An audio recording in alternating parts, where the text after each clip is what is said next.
So I'm still trying to figure this live thing out. I don't know when somebody comes in, so when somebody's looking, doesn't really matter either, really. I'm doing this for me more than anything else, to stay clean. Hello, Matthew. Long time no see. Been sitting there about 5 minutes, just thinking, well, what the hell are you going to say tonight, Greg? Well, we're working in my grate for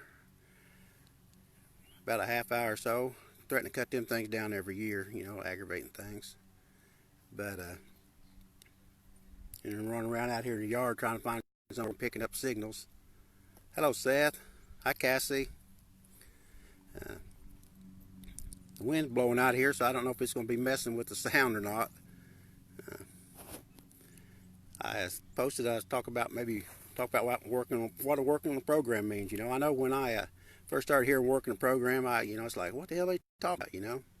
First off, what's a program? Let alone what's working it. I've got a little bit of better understanding today, my own understanding. Whether it's correct or not, it is my understanding, and it's probably going to change. I know it's always changing. I'm sure it's changing in the future, but I talk a lot about the 12-step programs, NA, AA, just the 12-step programs. I'm definitely not a spokesperson for them. As a matter of fact, they're supposed to be programs of traction, not promotions. And I'm really not. Thank you, Cassie. I'm really not trying to promote anything, but I know when I was sentenced to NA, I had no idea what it was. I'd never heard of it, and I heard of AA, and we always thought it. You want me to sing, baby? I'll sing for you in a minute. But I heard, I've heard of AA, and the guys at work, we kind of laugh. I guess AA is all right if you need it, kind of like CPR, I guess. But I went to NA because that's what they sent me. I guess that's probably the only thing Jackson County had. Hi, Debbie. Love you. And, and I thought at that point in time, probably you're just supposed to go there, do your thing, get your shit together, and go back out there and just live your life, and I really didn't have no interest in anything like that, and again, I talk about them 12 because they're more familiar with. Man, there's a lot of good programs out there today, I guess. There's Brown County is full of healthy recovery meetings, AA, NA, the Battlefield for Freedom, man, is such a wonderful group of people. Hello, Patrick. And I love going over there, I really don't know much about how, I know it's faith-based, and I love being there with them. As far as working that program, I'm really not that familiar with what they actually do, other than, they meet like the rest of us do and talk and share and love on each other, Recovery Out Loud is a new one. I know the two founders of that meeting, that program, and man, it's doing great, looks like. And I know they're passionate about what they're doing. They're passionate about their recovery. If one don't work for you, find something else that will. I know I get kind of what's the word I'm looking for? Prejudiced, because of what I've done, what it's done for the ones I've worked, and they've worked for me. So I'm kind of prejudiced. I'll admit that. But man, I'm all for anything. If getting off if smoking pot helps you get off the shit, so you don't overdose and die, I'm all for that. But I believe there's more. I've found more, and I'm not trying to push nothing down nobody's throat, But back to these programs, and working a program, and I guess just me doing, man, trying to have an open mind, do what they suggest you do. All of them suggest not use. A lot of us come into that stuff, and we really don't know how to not use. At least that's what my literature tells me, and that's what a lot of people that comes into the program tells me. How am I going to stay clean the rest of my life? I know 12 steps suggest you don't stay clean the rest of your life. Stay clean one day at a time. That was a pretty novel idea. It says about anybody can stay clean one day at a time. You get one in, you get another in. But, I think they're all designed, at least the ones I've been involved with, are designed, spiritually. I feel they are. I will talk about, I'm going to talk about 12 steps again because them's the ones here. And if you want to learn about Battlefield from Freedom or Recovery, man, do a favor and go to them. Go to them. If church is your thing, go to church, man. Get involved in whatever it is you get involved in, man. It's other than using dope. I know there's a lot of fear. I believe probably we all have it by stepping out of our comfort zone, out of the dope den, and especially going around a bunch of damn strangers, I know I had it. Hell, Kathy held my hand first meeting I went to. Bless her heart. Shit, man. She held my hand going to the meeting. I wouldn't even go to court with her. You talk about a selfish son of a bitch. But she reminded me of that the other day, damn her. But she loves me. I love her. I know, after being clean for a while working program, there ain't no way I would let her ever do that now. That's one thing, that working a program has brought about in my life. Change, man. And if I need anything in the world, I need to change. But working the program, I come in and they said, I think I might have said this, but maybe I didn't, but I'm going to say it again if I did, There's a certain handful of people in there saying, get a sponsor, get the literature, read the literature, work the steps, and learn how to live after the dope. I got a book to read what the hell a sponsor was, And I read and read and read trying to figure out what the hell a sponsor was, and it basically can be anything to anybody. A trusted friend, as one old fellow used to say. Somebody is a couple steps ahead of you in the program, and a couple steps further toward recovery than you are, Maybe somebody's hasn't used it in the beginning. Maybe somebody has been clean for a week, been clean for a day. I suggest you try to find something a little more clean time eventually. But, say get a sponsor, work the steps, and learn how to live after the dope. And I remember the first time I seen the steps on the wall and I read them, and it's like, yeah, that's what I've been doing. That's what I've been doing. I know up, and I can't use dope, and I've been apologizing my ass off, and I was trying to believe in God. I thought that's what it wanted for me, and I didn't have very many spiritual awakenings. Though, hell, didn't even know what that was. I remember I got in a book and tried to read what the hell a spiritual awakening was. I read and read and read and read and read, and I really couldn't find. The only thing I found, spiritual awakening or a spiritual experience. The one thing that I read, in all the books, I read, it's like it's your relationship between you and what you love the most, and that's just something. I'm gonna be jumping around all over the damn place. If you know me, that's what I do. So just get prepared for that, or walk away, whatever you guys want to do, But they told me to get a sponsor, blah blah blah, And I come back at it was about the same time I was on the internet site, and I get back on and I type it out when I get there. What the hell they're talking about? What do they mean with steps? What are the steps? I mean, what? Because I was so scared to ask anybody. I was scared to death, man, and I don't want to ask nothing. But I want to talk to you about what's mean to me today. And Lord knows, I ain't professional because I probably ain't going to remember what they are actually when I go through this. But I know they're all based in a rotation of 3 spiritual principles: honesty, open-mindedness, and willingness. 1 is about honesty, 2 is about open-mindedness, 3 is about willingness.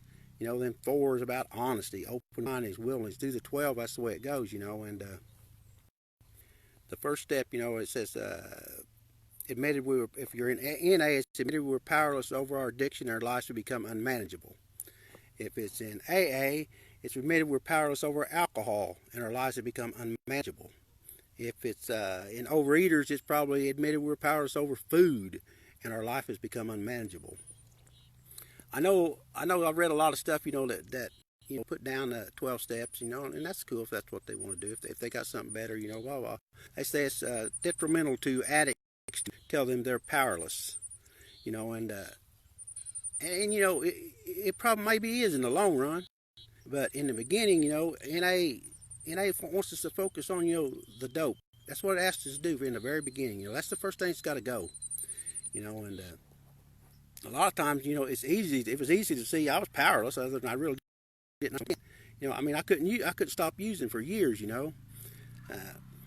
It was easy to see, other that my life was unmanageable because I'd fucking been in jail. And I had felonies. I was a convicted felon. And I don't want to go into all the shitty shit that was around here, but I didn't have a driver's license. I couldn't work. My house was in foreclosure, and blah blah blah, and all that shit. So obviously, my life was unmanageable. I found out after I stayed there for a while, I did a little more reading, a little more studying. There's two parts of that unmanageability: outer unmanageability, that's what I just talked about, and inner unmanageability. Again, inner unmanageability, it's got a lot to do with our feelings. I can't handle my damn feelings. And one of the things I love that I read there, I can't help what pops in my head. I am completely powerless over what pops into my head. And I tell you what, man, there's a lot of crazy shit pops into this cat's head. But I'm not powerless today over what I choose to do about it. That's where the rest of these steps really come in handy. Bringing about a little more spirituality, a little more spiritual awakening, a little more knowledge of what, I don't have to act like I always acted. So the first step's about honesty, admitting I got a problem, and if we ain't got a problem when we get there, what the hell we doing there? Maybe some of our lives ain't unmanageable, and it'd be really nice to see people come in there and they weren't so all fucked up, but, that's what the first one's about, getting honest, getting real, admitting you got a problem, and you probably need some kind of damn help. Step 2, this is what I'm talking about, working a program. Kind of getting to understand what these things mean and trying to apply them to my life. Step 2, what does it say? Coming to believe that a power greater than ourselves could restore sanity. We do that first step, and it tells us it leaves a hole in us, and I knew when I did that, I think I did my first step in jail and didn't even know that's what I was doing, and it left a freaking hole in me, dude. When I admitted, or just come to the realization how fucked up my life was, it left a hole in me. As big as the all great outdoors, man. And step 2 is supposed to help us start to fill that hole. We come to believe that a power greater than self can restore us to sanity. Hello, Dirk. How you doing? This is in here. That's Seth, Dirk. Anyway, came to believe the power greater self restores sanity. For me, when I first started hearing, I thought they want me. I thought they was shoving God down my throat again, and Lord knows I was going to believe, but I just wasn't, and I really didn't. I didn't understand it in the beginning. Like I said, I hadn't worked any more steps. I hadn't gotten involved here. I hadn't done the things that they suggest me do. That's working a program, doing the things they suggest do. But as I stayed and I read and I started learning things, that's not about shoving God down our throat. And it's about, as a matter of fact, it don't even ask us to focus on what that power is. It's about honesty, it's about open minds. It asks us to kind of maybe focus on what a power greater than our disease, greater than alcohol, could do for us. It goes on to say, leave us from sanity, restore us to sanity. That can get complicated too, like what the hell's sanity? For me, I thought at that point in time it was all the crazy shit I did out here. That was insane. But that's not the insanity they talk about. That was just stupid shit I did because I was fucked up, As I got into it a little bit, the insanity they're talking about is, thinking that we can take, something outside of ourselves, like I said in that other thing, and put it in us and fix what's wrong with us, that being the way we feel, I read something that said, have you ever traded a couple minutes worth of party or a couple minutes worth of good time for a lifetime of pain? She said, good Lord, I did that all my life, That's insane. Hi, Stephanie. I miss you. But, restore. I needed restored to sanity. I didn't know what insanity was. I didn't know what NA was talking about insanity was. Insanity for alcoholism, best I can tell, is, just basically like NA, when you can't drink and you drink anyway, when you tell yourself, if the coolest thing to learn about how AA works is to read their literature, the big book. It's written a long time ago, so it's kind of it's kind of hard to get a grasp on. Hello, Philip. But I love some of it, man. I love, it talks about, the person that, the person that can't eat fish. He's allergic to fish. Any kind of fish he's allergic to. But, he says he stays off of fish for 30 days, maybe 60 days. And he gets to thinking, maybe if I eat shellfish, or maybe if I eat fish with this certain people rather than that certain people, or maybe if I eat fish here rather than there, that the allergy won't trigger the allergy. So he eats the fish. But the reality is he can't eat the fish, so he goes insane and eats the fucking fish.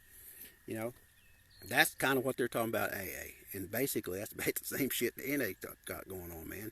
I can't use, but sometimes I think I can. So that's, basis of 2 for me. 3, turn our will and our lives over to the care of God as we understand. It's getting dark on me.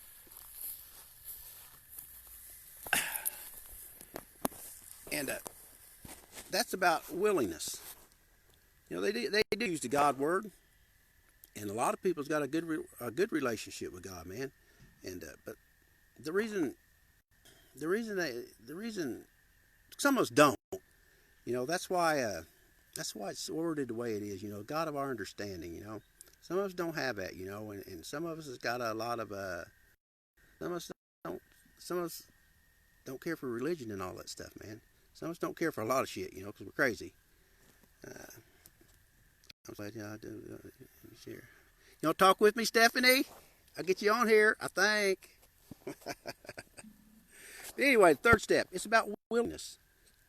It's about, it says maybe for the first time in our life, we make a decision on our own. Make a first time in our life, we make a decision on our own. The dope don't make it. The cops don't make it. The lawyers don't make it. Our parents don't make it. Our spouse don't make it. We get to make it a fucking decision on our own free will. That's pretty cool because, all my life, for years and years, every one of my decisions was, I had to filter in the dope factor. Could I go on vacation? Well, that just depends, how long we're going to be gone. Is there going to be a place to get high? Blah, blah, blah, blah. So it was, no stage fright. That's okay. I got it too. But, third step, make a decision, turn our will of life over to the care of God of understanding, I had no better understanding of God when I did that, or when I started doing it, than, I just didn't. But I remember when I was doing my year's token. I hadn't taken any of my token because I still, I went a year before I took any tokens because I just weren't sure if I wanted to make any kind of commitment to this. I was starting to get into it, starting to make some friends there, but giving up the weed and giving out the alcohol, and I weren't hiding it. I just doing it. I weren't doing a whole lot of it, but I was doing it. But my sponsor asked me, he said, "Are you going to take your token? Are you going to take it?" I said, "Man, I don't know, Jerry. I don't know." He said, "Won't you pray about that?" And I said, "All right, I'll do that." Well, I'm driving home, I'm just, I can right around on the other side of the corner where I work here. I make up my mind what the hell I want to do. Do I want to take this, it says our best thinking got us here. I know mine sure did. But, third step, made a decision, turn will and life will care of God's understanding. It's like, oh, I get it. I'm not supposed to be asking God to help me make up my mind. I'm supposed to be asking God, what do you want me to do? And when that dawned on me, that's when the first time I ever realized what working the third step was. That's the first time, it's like, okay, God. Well, that's what happens when you live out here in the sticks. I don't know where the video stopped at, but let's talk about, asking God, help me make up my mind. And I realized, dude, you're supposed to be asking God what he would have you do. I knew immediately. You take the damn token, Greg. Take your damn token. Make a commitment. Quit being a candy ass. Do something right. Do something good. It's going to be good for you. Only thing is, you're gonna have to give up your weed. You're gonna have to give up your alcohol. You know, and then go back to that. Oh Lord, that's gonna life. And the other part of the program, working the program, one day at a time. You know, I don't have to give up the weed all my life. I don't have to give up the alcohol all my life. All I need to do is just give it up one day at a time. You know, and so I took my token. You know, probably the coolest thing and the best thing I ever done in my life. Took that damn token, you know. So that's, you know, that's basically the third step. You know, and fourth step, taking a fearless moral inventory of ourselves. You know, and these steps they're in order for a reason, you know, so we can kind of ease into it, you know. When I went to do my fourth step, good Lord, man, I took that thing home and I couldn't do it. You know, I kept that thing in a drawer for over a year, you know, and I would get it out and I would have to, hello Louie, who else was on there? Denny, Stephanie, Louie, Tyler Waskin, hello Tyler. But yeah, I took that fourth step home, you know. I did 3 on paper with my sponsor, you know, and I took the fourth one home, and it was kind of, you know, this was just like, this weren't even the NA, you know, step working guy, which really gets into some shit, you know. But it's the coolest stuff in the world. But, you know, I didn't know how to answer it. I couldn't answer, you know. I didn't want to answer, you know. And I can, and like I say, I would get it out and start to work on it, and I'd put it up. You know, I'd make this excuse when I go see Jerry. I said, Jerry, you know, am I supposed to answer these questions like I am today, or like I was when I was using? You know, and Jerry said, Jerry, just answer whatever's on your heart. You know, and Mary Jo would say, Greg, just take that pencil, hold it in the air, bless her heart, and say, God help me, and put her down there and start writing. I thought, hell, I could do that. You know, and I'd go home and I'd open that little noisy little drawer, you know, wooden drawer, and I'd pick that paper out and I'd lay it on the table and I'd hold that pencil up and say, God help me. I'd put the pencil down on the paper and it would just stop. It's like, oh, you know, my hand would almost start shaking. I said, fuck it, you know, and I'd put it back in the drawer. And this went on for over a year, and I started hearing, you know, I was going to a lot of meetings, you know, and Jerry never pushed me into none of this stuff, bless his heart. I guess that's why God put him in my life, because he knew if he would start pushing me into working steps that I wouldn't. You know, but I remember hearing in meetings, work step, you know, people talk about step work, four step all the time, you know, and I really don't know if they was talking or that's what, you know, I was hearing, because after I worked it, I was reading through the basic text once again, and there was a sentence or a line there that says, you know, that we'll be going, you know, we'll be in and out of meetings, you know, we'll be hung up on a step, you know, and that's all we'll hear, you know, and they may not even be talking about that step. And it's like, man, dude, that's what happened to me. But, you know, when I started writing that step, I just buzzed right through it. I guess it was time, man. I guess God said move, Greg, so I did it, you know, and I remember taking it back, you know, I was just tickled death myself, you know, and I took it back and sat down with Jerry, and we went through it. And you know what I remember about that?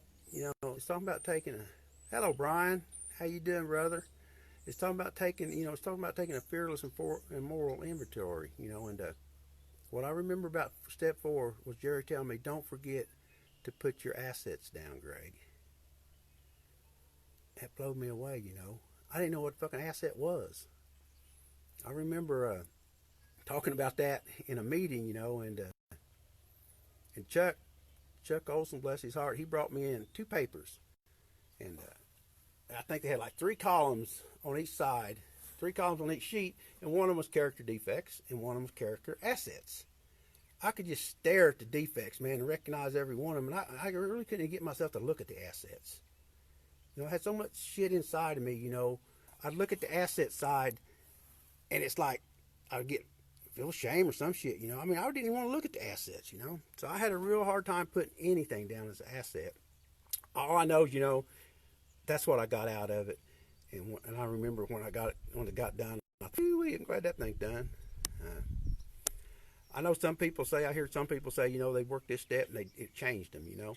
Yeah, they worked this step, and it's like, I did step number 1, And I knew I was ready for 2. I did step number 1. I seen a new light, step blah, blah, blah. And I thought, that ain't the way it is for me. Every time I done one, I just glad it's done. You know.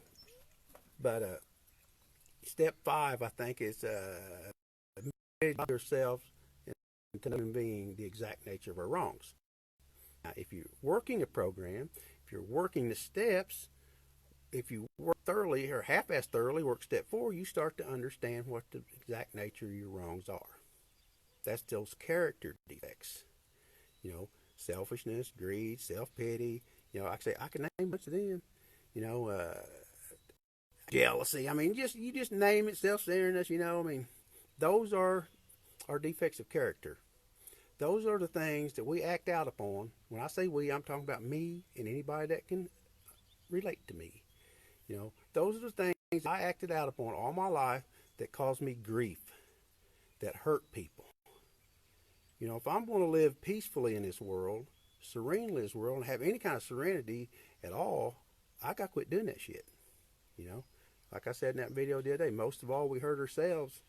When I'm running around stepping on people's toes, I ain't going to have no peace. You can ask my wife about that. We got to admit that shit, Admit it to somebody, God, and to another human being. I really don't know why. I guess because, it says in our program, we're only sick as our secrets. Now, I can understand that one. Because I was one sick man when I come into recovery. I had a lot of secrets, When we admit that stuff, it kind of cleanses us of it, I was talking about the forgiveness thing here yesterday, and I didn't even say, actually what, other than being around those people, what brought about forgiveness in my life and anything is doing exactly what I'm doing right now. Getting them secrets out of me. Talking about it. That's my cure, man. Not for the disease, but for my sickness. I get shit in me, and if I don't talk about it, if I don't go tell on myself in a meeting, I'll waller in that shit until I do. Anyway, step 5, I think, is admitting to ourselves and other human beings the exact nature of our wrongs. Hello, Mike. How you doing, buddy? Step 6, I think it's become willing to have God remove all these defects of character. As you see, step 6 is back to willingness again. Honesty, open-minded willingness. Honesty, open-minded willingness. The three spiritual principles. It says with them 3 things, we got them 3 spiritual principles going on our way. So we're back to 6, willingness. Become willing to have God remove all these defects.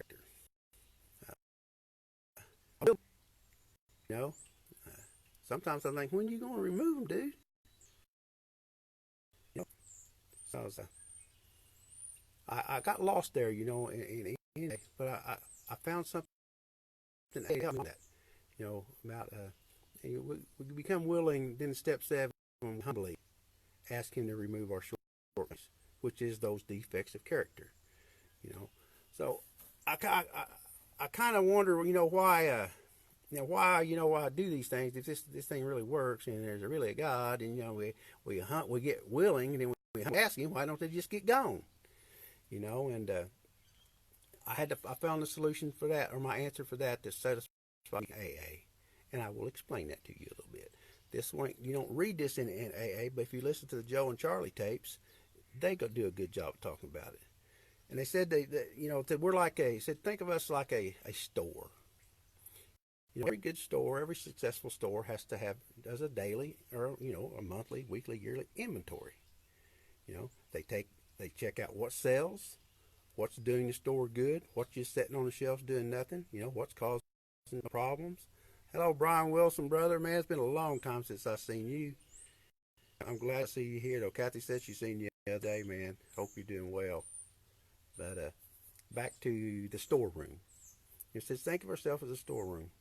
And if we're a storeroom, said that inventory, the store owner, he finds the stuff that's not working, that's not doing the store any good, and he takes that off the shelf and replaces it with something that is, or try something new, or put something that's working good in the shelf. He said that store owner is not going to leave that shelf empty. Not going to leave that hole in that shelf empty. It's not going to do him no good at all with an empty shelf. And he said that's the way God is with us. He's not going to, hello, Daryl. He's not going to pluck my selfishness out of me. He's not going to pluck my jealousy out of me. He's not going to pluck my angers out of me. He's not going to just take that out of me and leave a hole in me. What happens, I got to start acting upon the opposite of the character defect of the character asset. I thought, well, that's a novel idea. I don't have to be a self-centered prick, you know, but I am a lot of times. You know, I don't have to be jealous because somebody's got something better than me, but I was all my life. You know, I always wanted shit that other people work for. You know, these things, these character defects, as working through the steps, working the program, you know, getting honest, getting open-minded, getting willing, getting honest again about what's going on in my life, and blah, blah, blah. I get to see these things that cause me trouble. You know, once I have a little awareness of something, then I got an opportunity to change it. Hello, Mark. Did you ever get you a nap today? Anyway, back to this. You know, I've actually got to do my part. That's Fry. You know, when you ask God to remove something from you, you think He's just going to do it. No. Now, He might to some people. Apparently, it's pretty common for us addicts that don't happen that way. You know, some of us that make it into the programs. Maybe He changes other people. God bless them. You know, but me, I have to stop. You know, He's not took a bit of this shit out of me. I'm still the most selfish, self-centered SOB you're ever going to meet, you know. I got to really fight that every day, you know. But I'm getting better, a lot better, you know. When I start acting upon these other character assets, quit acting like a prick, quit acting like this, quit acting like that, you know. Start being good. You know, put another O in there with God and it's good, you know. And pretty soon, see, I'm a creature of habit. Pretty soon, if I act on them things long enough, then they become part of me. The old shit finally just kind of wings its way out of there. But that would have never got going if I hadn't become aware of it. If somebody hadn't basically told me I was a self-centered prick, you know. Not so many words, you know. But that's step 6, man. You know, God is changing me. If I were, you know, He's changing me, or I wouldn't be standing here right now doing this, you know. Now, I don't know if I'm doing His will or something like that, you know, but I'm getting honest, you know. I'm trying not to be selfish. All this shit, all these defects of character, man. What's the worst part about them? You know, I use them. I hurt people I love with them, you know, because they're the people that's around me. You know, they're the people that's close to me. You know, they're the people I hurt. And when I hurt them, now that I'm clean, I got a conscience. You know, so if the conscience hurt somebody, I got a conscience. You know, we get into that on down the road there. I want to isolate, you know, because I know I've fucked up again. You know, I know I've hurt somebody, and that hurts me. You see what I'm saying? Defects of character. Most of all, we hurt ourselves, you know. Them other people, they can get over us. They can say, fuck you and leave, you know. They can go on. But I still got to live my misery. I still got to live my shit. I still got to live what I done, you know. So, where am I at? 6, I think. Humbly asking me for shortcomings, you know. Give me what 7 is. 5, 6, 7. Go back to honestly. I got to think about this a minute.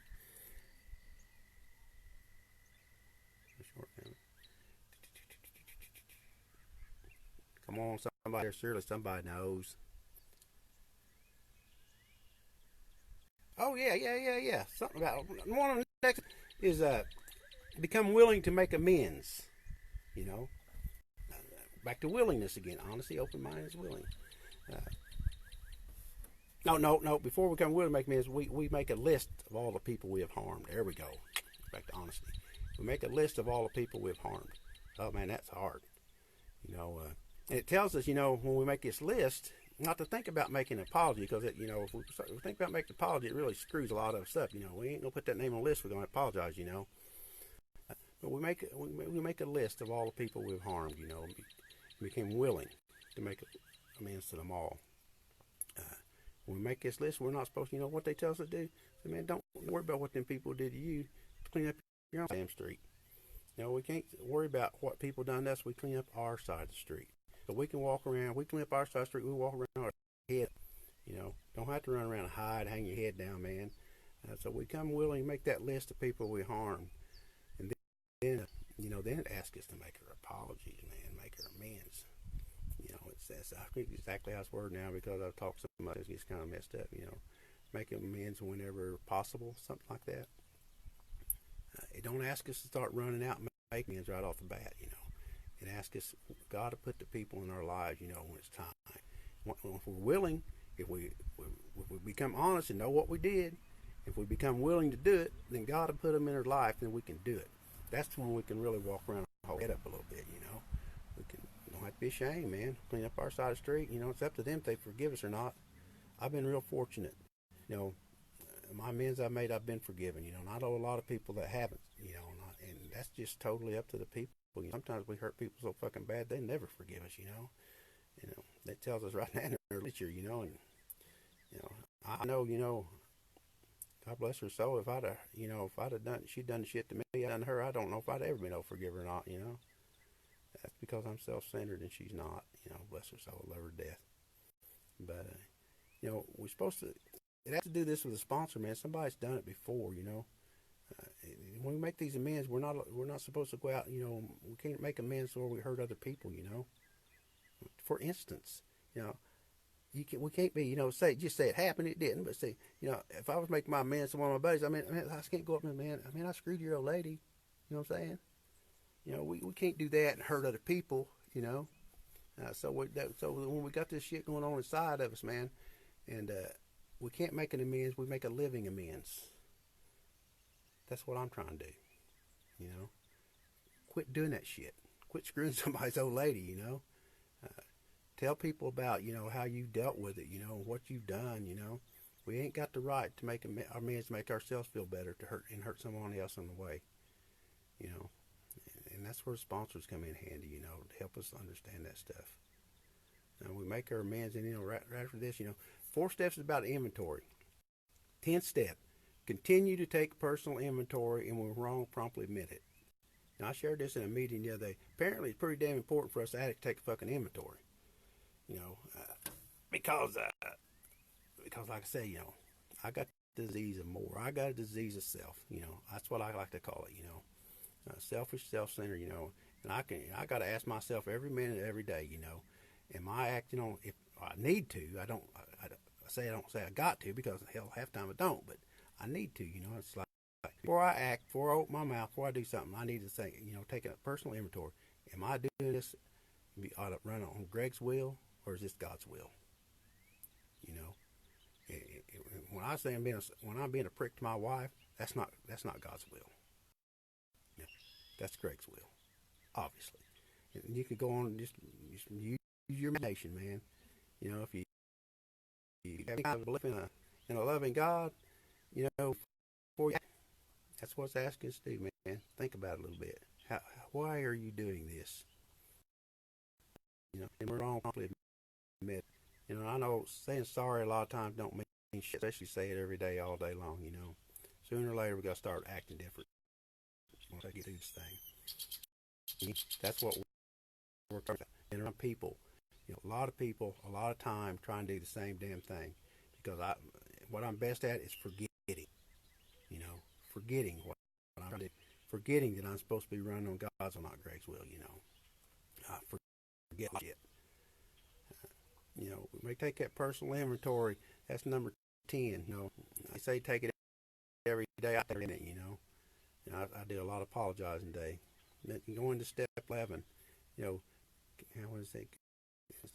Thought through prayer and meditation to improve our conscious contact with the God of our understanding. I like that one. I like that one a lot. You know, by the time I'm there, I'm at your 11. You know, get a pretty good idea of who you are. You have a pretty good idea of the things you've done and the problems. That's what working steps are, you know. I'm going to have to cut this one. I got to go back dead, but 12 is after having a spiritual awakening. After having a spiritual awakening, as a result of working these steps, we try to carry this message to addicts and practice these principles in all of our affairs. Again, that's what I'm trying to do right now, you know. I've had all kinds of spiritual awakenings. I sure the hell probably need a whole lot more, you know. What keeps me clean, you know, in this program I talked about, I said, if I'm going to stay clean, this addict going to stay clean, I got to share what's really given to me. You know, and all this stuff I'm talking about was freely given to me, you know. And if I don't share this stuff, like I've said many, many times, you know, I know about three different kind of people in the world. I know fucking users. I know people in recovery. And people who freak me the fuck out. And who you think I want to go to if I'm not in recovery? You know, if I'm not trying to carry a message of recovery, you know, this is the only thing between me and high. And I'm so grateful it's there. Like I said, you know, I've going on the 12-step program because that's what I'm more experienced with, man. But like I said, man, there's some wonderful programs around. That freedom and it was a wonderful group. Recovery Out Loud, you know, I haven't been to their meetings, but you can watch them on Facebook, man. And like I say, they're passionate, man. If you want somebody in your life that's going to help you in your recovery, let that be somebody that's passionate about theirs, you know, passionate about sharing, you know, passionate about doing, you know, because it's right off the bat at NA, you know, change your people, places, and things, you know, people, places, and things, man. Those is, I didn't want to change anything, you know. I'm just grateful that when I quit cooking dope, some went away anyway, you know. It kind of left me real lonely, lonely as hell, you know. And I don't know, man. I, if you're struggling with wondering what working a program is, if you want to get clean, man, try something. Try anything, you know. Put the needle down. Put the down. Put the joint down. Put the alcohol down, man. It ain't going to go away, you know.